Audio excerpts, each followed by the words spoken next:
When dirty little secrets are exposed, it really pisses us off. It's no secret that Ngozi Fulani, like Meghan Markle, is a con artist. The UK Royal News Trends news channel would like to extend a warm welcome to our viewers. Only a few hours ago, I started receiving alerts about pieces from the several news sources that all cover the same general ground.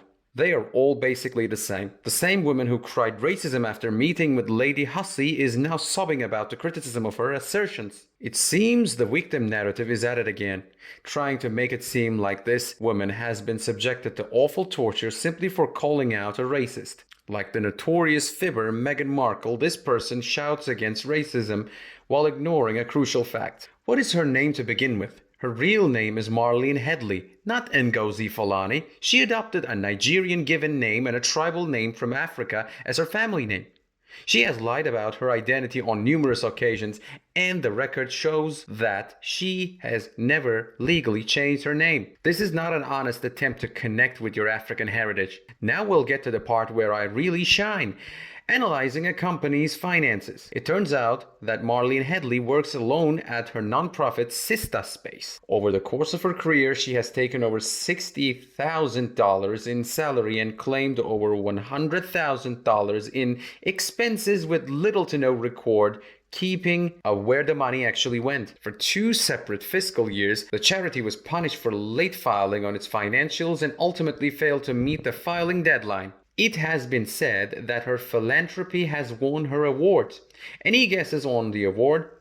Next, we'll address her dishonesty.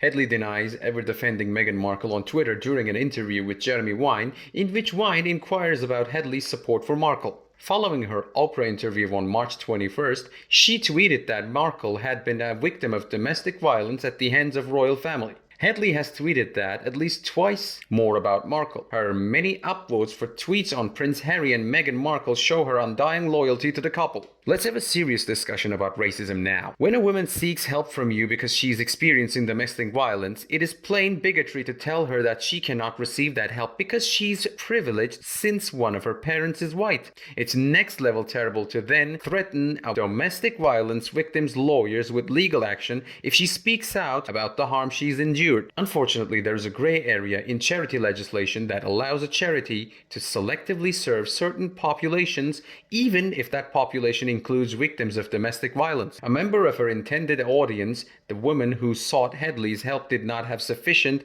Afro-Caribbean ancestry to be prioritized. The rejection was based on assumption that as a lady of mixed race, she would have an advantage. It's hard for me to believe that someone who has had the crap beaten out of them and their life threatened is privileged. The Charities Review Council ought to put this question to the Sister Space and the Marlene Headley. The filing of a formal complaint with the relevant charity regulator is one legal means of retaliation. Any issues or concerns should initially be brought up to the charity itself for resolution. If you do not receive a response, which is likely, you should file a similar complaint with the Charities Commission. They'll conduct an inquiry afterward. Thankfully, the fundraising effort has not yielded even a little sum toward the $100,000 target. Fundraising has not yet reached $30,000. I wouldn't donate to this project because Headley has the power to decide who gets to stay at the new shelter based on their degree of black heritage. Perhaps more intriguing is the fact that Markle probably wouldn't satisfy Headley's standards. In conclusion, I do not believe that I'm putting Headley in danger by disclosing the facts about her finances of Sister Space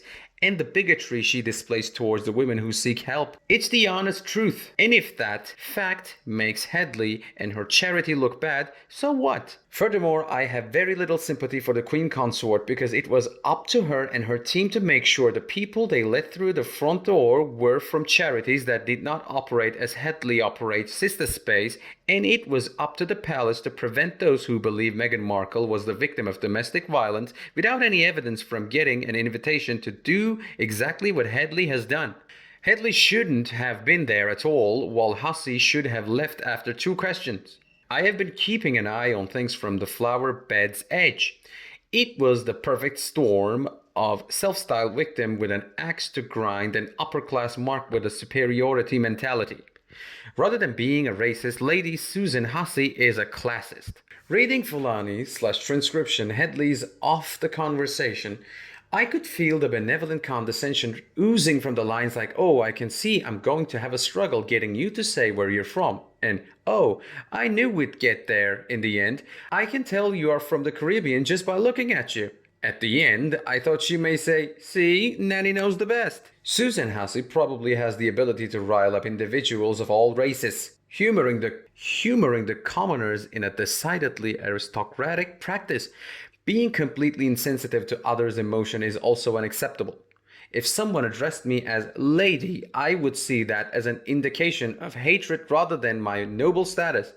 Hussey's main flaw is that he's socially inept. Fulani/Headley, on the other hand, has a keen eye for spotting. Fulani/Headley, on the other hand, has a keen eye for spotting even the most minute of details, which he then blows out of proportion with hyperbole and emotionally charged speech in order to convey a larger social point. And this is something she has in common with Dr. Shola.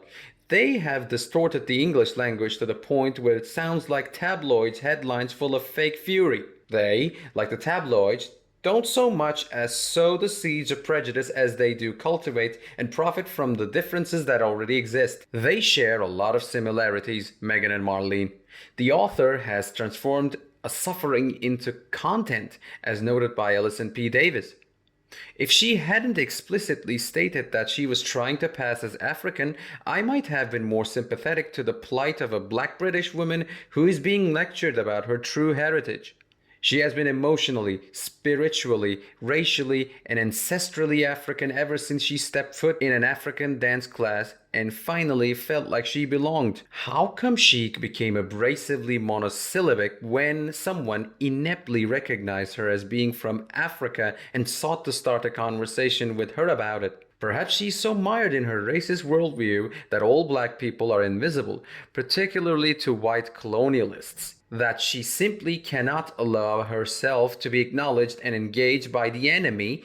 Perhaps she was counting on the condescending coaxing and cajoling of the royal brazen hussy. Whatever, like Meghan, Marlene's attempts at public relations backfire and make her appear dishonest, leading to renewed interest in earlier tweets about, for example, domestic violence by in-laws and racial exclusion on the balcony. The news media may and will elevate your story one day and bury it the next. She and the Montecito Muppets are both idiots for thinking otherwise. If anyone could have stopped the waters, it was King Canute. What about you?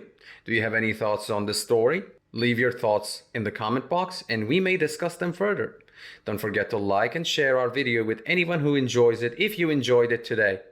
Also, if you want to be sure you don't miss any future videos featuring Kate Middleton and the Queen, subscribe to the channel now. Once again, I appreciate you tuning in. I'll be back tonight.